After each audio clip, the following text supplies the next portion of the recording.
Hey guys, how's it going? This is Alberto again with A to Z Tactical Academy, and today I want to give you 5 reasons why I think the H&K P30 line of pistols is worth considering. Okay, so before we begin, I would very much appreciate your support for the channel. Please like, subscribe, drop me a comment. This helps me grow the channel. I am here just providing information that I believe is valuable for everyday carriers and users of firearms. So I have here my personal P30L, which has been heavily customized, but anyway, this pistol has already been made safe. I'm not gonna do it again. You're just gonna have to trust me. Reason number 1, ergonomics. Why? This pistol has fantastic ergonomics. It fits the hand very, very well. It has serrations on both the front and the back. So if you are one of those that racks the slide kind of more in a tactical way this way, you have front side serrations to do so. The levers, the slide stop levers or slide release, if you want to call them that, but the user manual for the P30 calls it a slide stop. They are ambidextrous, so there's one on the left side and there is one on the right side. So you can use them on either side, right? So if I lock the pistol, I can use the thumb or I can use my index finger here. The other thing I really enjoy about those levers is that you can actually order parts from factory and change their length. So this pistol originally came with the long lever, if you will. I found out that during my grip, that lever was just too long and I was preventing the slide stop on the last round. So I went ahead and ordered the mid level and the short level. I have them both. And so I tried the short. I thought it was too short. My thumb had to, kind of protrude forward to activate it. The mid length was perfect for me. But as far as ergonomics, what it can do is similar to what happens on sporting rifles, right? You can have an ambi safety lever. And you can actually have it in different shapes or different lengths on either side. So I left the long lever on the right side and I put the mid level on the left side where my thumb is. So you can have your choice. So that's fantastic for me. Another thing in this pistol that is actually very well thought of, it takes a little bit of adjustment when you migrate from, like, let's say a more traditional magazine release button that happens to be typically around here somewhere. But what has happened to me before in competition is with my grip, I've accidentally activated a mag release and drop a mag, which is kind of embarrassing in competition. But if it was a defensive encounter, it would be pretty critical, right? So in the P30 line of pistols, the magazine release is actually a lever that is located right here at the back side of the trigger guard, and you have to activate it by lowering it like so. It is ambidextrous, so you have both sides. I've gotten so used to it now that sometimes I use this finger and sometimes I use both, sort of like this. So sometimes I'm doing this and I go release this way or release this way with both fingers. So I believe that feature helps prevent accidental magazine drops. Finally, this is kind of more of a once you start getting into faster draw and whatnot, right? So the absence of a beaver tail. When you're going for a draw and you find these very pronounced 1911 style, 2011, beaver tails, or even some of the Glocks have a very pronounced beaver tail out here. You sometimes stab kind of right here in the hand yourself, right? So this happens. I find it where pistols that have an absent beaver tail, it's very easy for me to just go in it. I have never had a slide bite, even without a beaver tail. So I just don't see the reason for it. I prefer them that way. I think it's easier, faster to draw a pistol without a beaver tail than one that has it. Reason number 2, functionality. And by that, I mean you get a variety of choices of function for the pistol in the same pistol, right? So this particular firearm is a LEM trigger, without a safety. There's no safety on it. So there's no dingus safety here, or trigger safety lever, if you will. And there's no external safety on the frame as well, but it is a LEM trigger. You can have it in double action, single action with no safety and no decocker. You can have it with double action, single action with a decocker, no safety, with a decocker and a safety.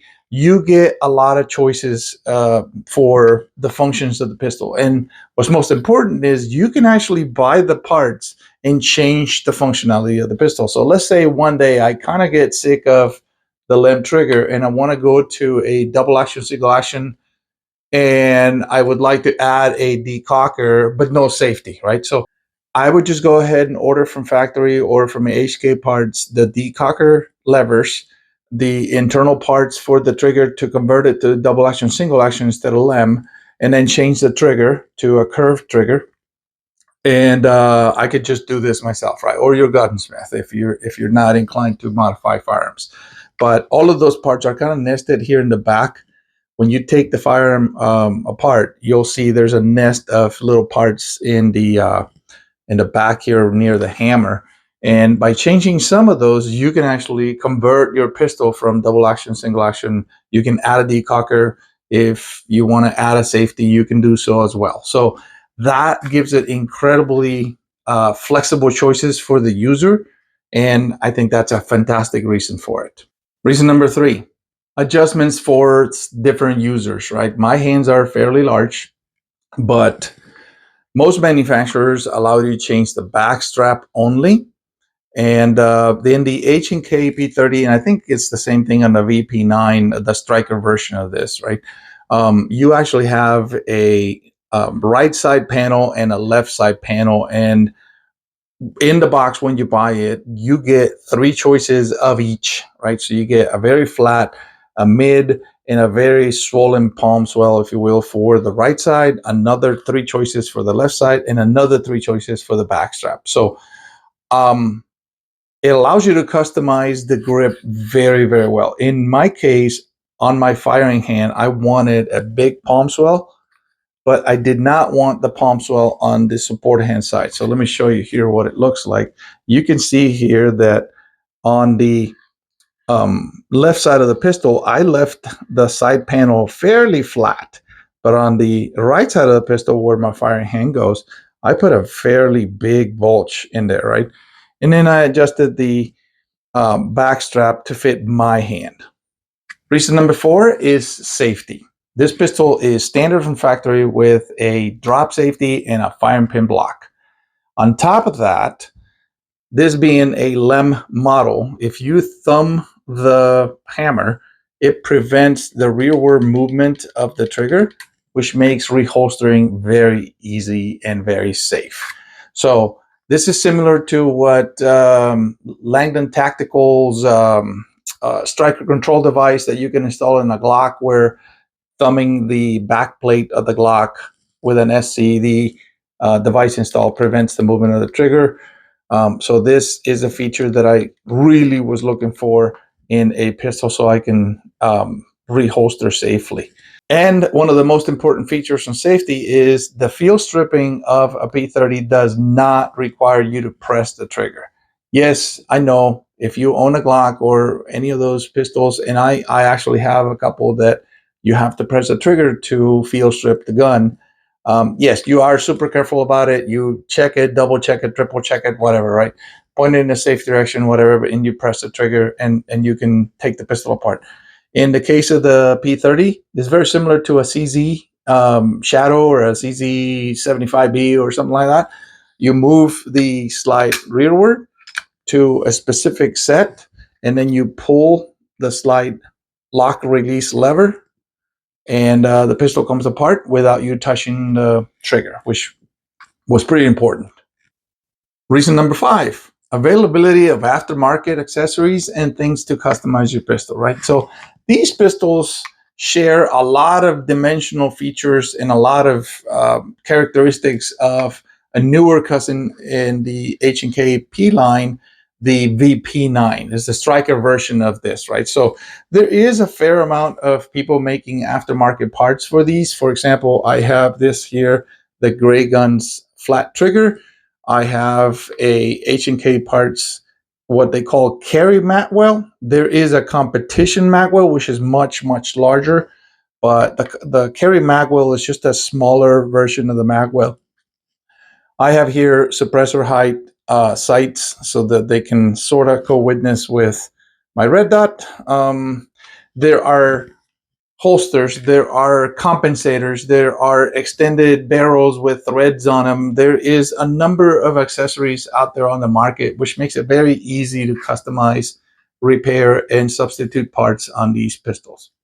I would say that the only thing that is a downside on the P30 line of pistols is that there's still no availability of a optics ready slide from the factory.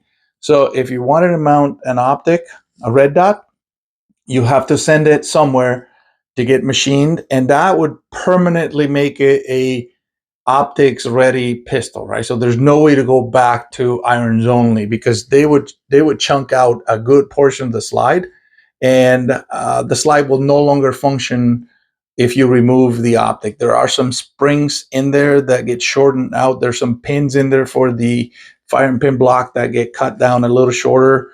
And so the internal mechanisms won't work if you remove the optic, right? So that's a big downside. I wish H&K made a newer model of the P30 that was factory plate ready for an optic. If you're kind of undecided as to which pistol to carry or which pistol to buy, give it a look, right? Go to a shooting range that has rentals, rent one, try it out, take a look at all the features. For the price, it's about the same as a Glock, and you get a lot more stuff with it, right? So I'm not anti-Glock. I actually own one. But, for the price, you get a lot more bang for the buck. Thanks for watching. Keep training. Carry everywhere you can legally.